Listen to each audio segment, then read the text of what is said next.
Europe 1 Soir. 19h, 21h, Pierre de Villeneuve. Et on passe l'actualité en revue dans cette première heure d'Europe 1 Soir avec mon camarade et confrère Jules Torres. Bonsoir. Bonsoir Pierre, bonsoir à tous. Du service politique du Journal du Dimanche. Bonsoir Maître Goldnadel. Bonsoir. Et merci d'être là avec nous, toujours avec beaucoup de bienveillance.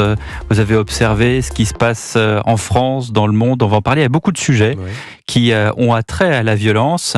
Et notamment, je voulais commencer par cet appel, tout simplement, à l'intifada, en plein Paris, dimanche dernier, c'est-à-dire avant-hier, place de la Nation, une manifestation pro-palestinienne. Oui. Et voilà un type qui, tout d'un coup, prend un micro et voilà ce qu'il déclare. Est-ce qu'on est prêt à mener l'intifada dans Paris ? Dans nos banlieues ? Dans nos quartiers ? Voilà. L'intifada à Paris, dans nos banlieues, dans nos quartiers. Réaction de Mathieu Lefebvre, député Ensemble pour la République du Val-de-Marne. C'était ce matin. Proférer de tels propos en plein Paris en 2024, c'est absolument ahurissant. Je pense que le signalement au procureur est une évidence et une nécessité. L'intifada, ça veut dire quelque chose. C'est la violence armée, c'est la lutte avec des pierres. C'est un échec et surtout c'est une aberration que de vouloir l'importer en plein Paris. Je crois que ce conflit sert dans le fond de point d'appui encore une fois à une idéologie qui s'appelle le totalitarisme islamiste et qui essaie de progresser dans notre République avec de tels individus. Il faut une tolérance zéro vis-à-vis de ce type d'individus et de comportement. Tolérance zéro demandée par Mathieu Lefebvre du camp présidentiel. Écoutez en revanche ce que dit Fabien Roussel, qui était l'invité de Sonia Mabrouk ce matin sur Europe 1 et CNews. Nous, communistes français, nous ne partageons pas cette vision que cet homme défend, qui est une vision fondamentaliste, religieuse, et nous avons toujours défendu une Palestine libre, démocratique et laïque. C'est d'ailleurs le combat de l'OLP mené par Yasser Arafat, et c'est pour ça que la France prend tellement de retard, la diplomatie française, à reconnaître l'État de Palestine, puisqu'en tant que membre du Conseil de sécurité, si nous faisions ce choix-là, eh bien, ce serait un appel clair en direction de beaucoup de diplomatie européenne. Est-ce qu'il n'est pas là le problème, Gilles-William Goldnadel? Non pas que je pousse ou pas la France à déclarer l'État de Palestine, mais est-ce que il n'est pas là le problème dans le sens où on renverse toujours la situation? Je ne comprends pas votre question. Est-ce que à chaque fois qu'il y a... Pourtant, c'est clair, il y a un type, dimanche, qui appelle à l'intifada, c'est répréhensible, c'est abject, on devrait en s'en tenir là. Oui, mais pourquoi est-ce qu'il y a des responsables politiques qui vous disent « Ah, mais vous comprenez, il y a l'État palestinien, il y a une politique qui est menée envers... » etc. Enfin, ça ne me surprend pas. Mais je sais que ça vous surprend pas. Non, mais clairement, cette manifestation... Ces déclarations, elles tombent pas du ciel. D'ailleurs, le représentant du Parti communiste français, ça ne m'étonne pas de lui, ne parle pas de la Palestine à côté d'Israël. C'eût été quand même le minimum. En réalité, cette déclaration inouïe, elle est dans l'air du temps. Elle a été proférée devant des députés EELV et insoumis. Et le type en question, qui est pourtant fiché S, il a un sentiment assez légitime d'impunité. La réalité, elle est là. Et d'ailleurs, c'est tellement dans l'air du temps que je n'ai pas vu des articles, par exemple, du Monde, qui n'est pas économe en principe de ces leçons de morale. Il n'y a rien eu. Comment vous expliquez ça? Mais j'explique qu'il y a aujourd'hui il n'y a aucune agressivité aujourd'hui par rapport au Hamas. Il y a l'esprit médiatique est infiniment plus critique et acéré contre l'État démocratique israélien que contre un mouvement terroriste qu'il n'appelle même pas terroriste. Donc, comment voulez-vous qu'un type qui est fiché S, qui est un islamiste, ne se sente pas pousser des ailes et ne se sente pas loquace dans ce cadre-là, qui est plutôt un cadre compréhensif? Jules Torres, nous, on en parle. Nous, on en parle sur Europe 1, dans le journal du dimanche, sur CNews. Et pourquoi les autres n'en parlent pas? Parce qu'il y a une forme de tolérance, finalement, de ces idées, de ces discours. Elias Imzalen, puisqu'on parle de lui, il tient, vous savez, le compte Islam et Info. C'est un compte qui fait l'éloge des frères musulmans. C'est un compte qui nous parle à toutes les journées d'islamophobie. Alors aujourd'hui, on sait que c'est bien l'islamophobie qui tue, c'est l'accusation d'islamophobie qui tue, qui a tué des professeurs. On pense à Dominique Bernard, on pense à Samuel Paty. C'est quelque chose qu'on sait et qui n'a jamais été dénoncé. Alors oui, dans certains médias, il y a eu des enquêtes pour quiconque a déjà un petit peu enquêté sur le frérisme aujourd'hui en France, sur la montée de l'antisémitisme. Et ben on sait que un compte comme Islam et Info, qui est suivi par de nombreux musulmans aujourd'hui en France, pose d'énormes problèmes. Et en effet, cette personne se sont poussé des ailes parce que depuis le 7 octobre, il y a finalement deux camps. Il y en a un qui ne pas forcément défend le Hamas, mais qui en tout cas est très indulgent. Vous avez cité un certain nombre de médias qui en effet aujourd'hui sont plus durs à l'égard de la politique de Benjamin Netanyahou que des exactions du Hamas. Et ça date pas d'il y a un mois, 2 mois, ça date depuis le 8 octobre. Donc évidemment, il y a ce sujet-là. Et puis ensuite, il y a aussi le sujet de l'huile sur le feu, c'est-à-dire que moi j'ai écouté tout le discours de Monsieur Imzalen et au-delà de cet appel à l'intifada à Paris et ensuite à Marseille, moi je retrouvais des mots que j'ai retrouvés ces dernières semaines dans la bouche de certains responsables politiques. Quand il dit Macron est un voleur d'élections, Macron a réalisé un coup de force démocratique. Oui. De la part de qui on entend ça depuis des semaines? Les Insoumis. De la part des Insoumis. Donc moi je veux bien que Monsieur Roussel se désolidarise un petit peu de ces propos-là, mais il est allié, c'est le complice, en tout cas, de ces gens qui aujourd'hui prononcent ce genre de propos. Quand vous dites qu'il y a deux camps, vous dites nous on en parle. Oui, il y a deux camps. Il y a Europe 1, il y a CNews, il y a le JDD, et il y a la majorité du peuple français. Et l'autre camp, il y a notamment les banlieues, une grande partie des banlieues, et puis des médias importants, l'audiovisuel de service public, Le Monde et Libération pour ne pas les nommer, et c'est quand même, je ne dirais pas un antisémitisme d'atmosphère, mais une indulgence particulière par rapport à l'antisémitisme d'atmosphère. Mais je vous sens, vous réagissez à froid, ce qui m'étonne pas de la part de l'avocat que vous êtes. Oui. Mais c'est quand même très grave ce qui se passe. Donc, qu'est-ce qu'on peut faire? Non, mais je vous pose une question. Ça fait 30 ans que je dis ça. C'est normal que je me sois refroidi. Oui.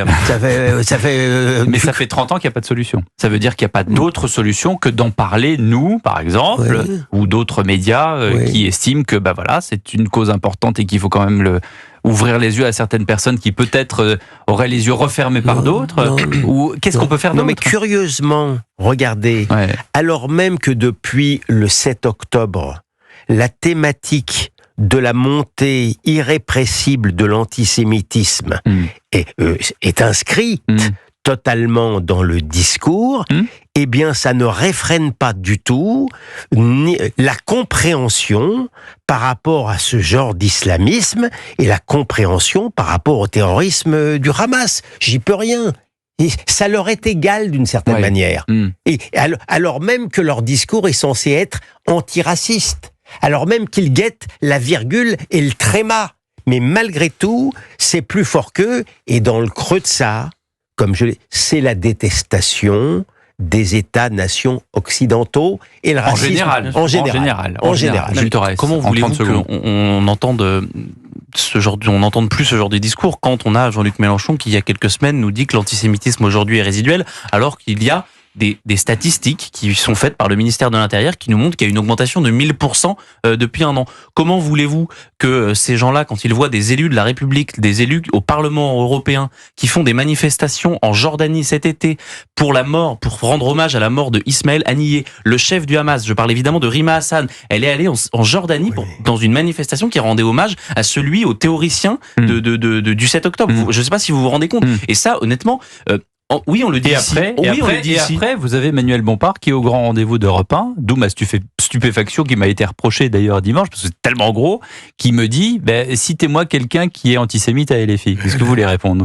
Oui, enfin, on en a toute une liste. Honnêtement, on l'a fait pendant les législatives, on pourrait égrener un certain nombre de candidats. 19h26, dans un instant, on parlera de l'imam de la mosquée des Bleuets, parce qu'il a pris la parole, c'est assez étonnant d'ailleurs comme parole. On parlera bien sûr de Grenoble, de l'affaire de Grenoble, et puis plus généralement de cette possibilité de trouver partout des armes en France, une chose qui a l'air très simple. 19h26 sur Europe. Europe 1 Soir, 19h, 21h, Pierre de Villeneuve. Toujours avec Gilles-William Goldnadel et le journaliste du service politique du JDD, Jules Torres. Je voudrais qu'on écoute l'imam de la mosquée des Bleuets. Alors vous savez que il est au centre d'une affaire qui est tentaculaire parce que il a d'un côté, on lui a reproché des prêches qui étaient assez forts, qui étaient en dehors d'ailleurs de la légalité. Et puis on a su aussi que, à travers son fils, il était dans une histoire de stup. On a retrouvé notamment du cannabis à son domicile, en tout cas dans sa cave.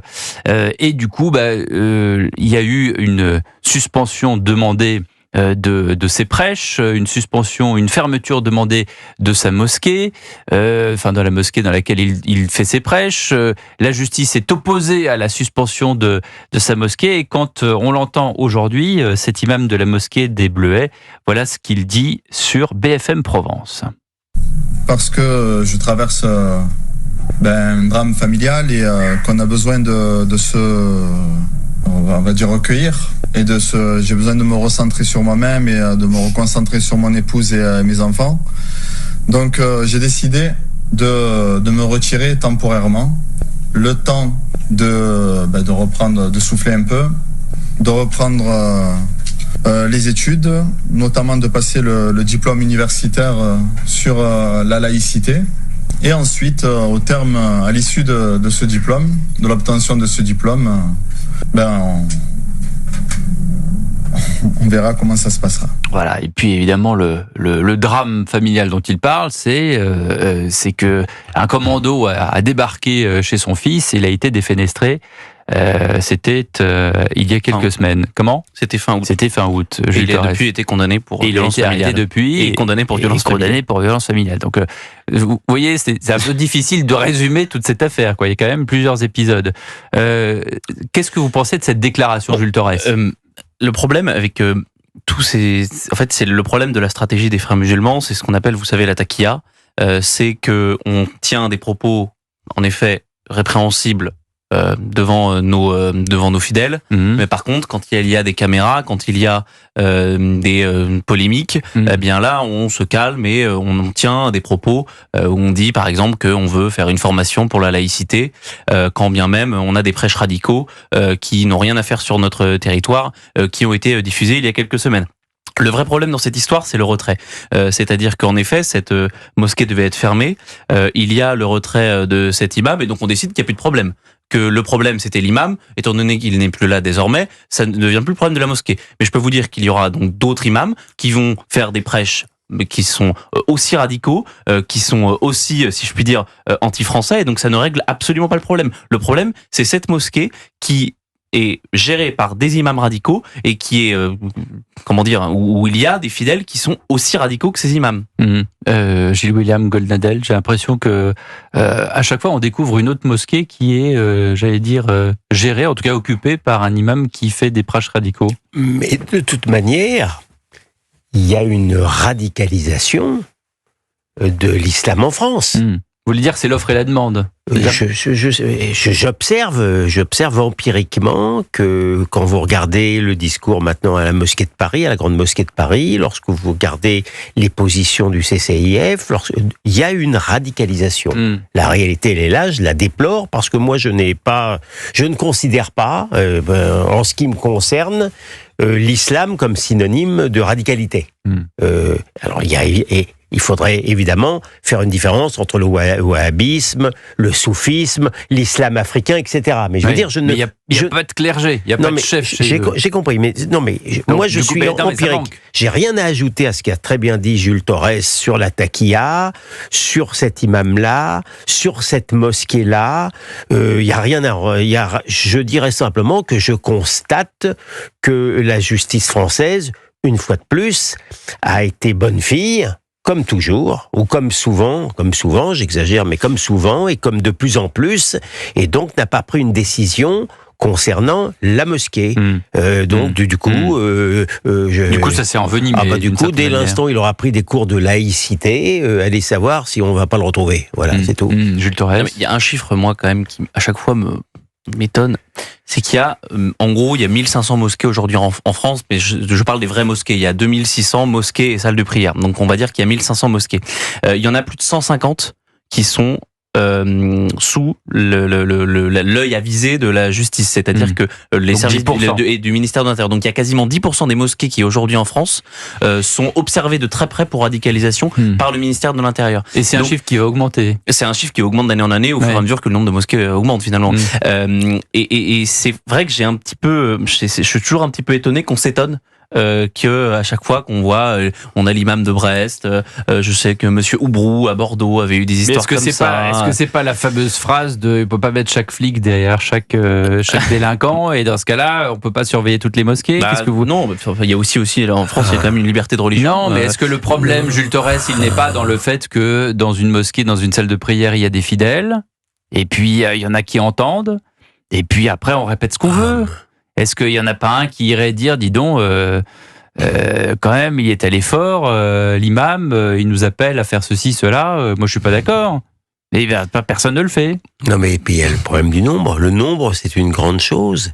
Et comme l'immigration augmente, de manière, semble-t-il, irrépressible, comme les nouveaux migrants ou immigrés ne se caractérisent pas tous par la modération, le phénomène ne peut que s'aggraver. Je voudrais que vous écoutiez Béatrice Brugère. Vous savez qui est Béatrice Brugère? Elle est à la tête d'un syndicat de magistrature qui n'est pas le syndicat de la magistrature. Elle était chez Cyril Hanouna tout à l'heure sur Europe 1 et on l'interrogeait sur le climat, je veux dire, général de la violence en France. Il y a un changement total de profil de gens qui sont en détention. Par exemple, dans les années 80, quasiment la majorité des gens qui étaient mis en détention, c'était les atteintes aux biens, donc les vols, etc. Le taux d'élucidation est totalement effondré. C'est ce que vous a dit Brice Hortefeux. Exactement. Et en réalité, le vol aujourd'hui n'est quasiment plus poursuivi. On va quand même dire les choses. Non, mais c'est ça qui est fou. Oui, mais ce qui est en détention aujourd'hui, c'est pas les mêmes personnes, donc c'est pas les mêmes délinquants. Ce sont les violences, les atteintes faites aux personnes, et donc on est monté sur une autre forme de délinquance. Une autre forme de délinquance, dit Béatrice Brugère du syndicat magistrat FO. Vous, je vous connais, vous allez me dire, je le sais. Vous êtes blasé, vous êtes... Aussi, je le sais. Non, je suis pas blasé. Non, mais vous êtes éteint. Vous êtes refroidi, voilà, cherchez le mot. Vous êtes refroidi. Écoutez, c'est un peu l'article que j'ai commis hier dans le Figaro. Je suis... Mais commettez-le maintenant, parce que du coup, il y en a qui n'ont pas lu le Figaro. Je n'imaginais pas qu'un seul de nos éditeurs ait pu louper mon article. Je n'envisageais pas ça. C'est pas le Figaro. Voilà, exactement. Non, mais plus sérieusement, je tentais de montrer hier que le gouvernement qui est déjà en difficulté arithmétique, il y a un vrai pouvoir, c'est les contre-pouvoirs. Et parmi l'un des principaux contre-pouvoirs, je parle de la droite politique, c'est le pouvoir judiciaire. Une partie du pouvoir judiciaire. Donc, j'approuve évidemment mon amie Béatrice Brugère, mais vous savez, le drame, c'est que nous ne sommes pas assez apocalyptiques. La situation ça commence par vous, même. La situation va beaucoup plus mal qu'on ne peut encore le dire. Et la description de Béatrice des prisons françaises montre à quel point la France est le pays malade en Europe. C'est pas l'Italie le pays malade, c'est pas la Hongrie, c'est pas la Pologne, c'est la France. Demandez-vous pourquoi.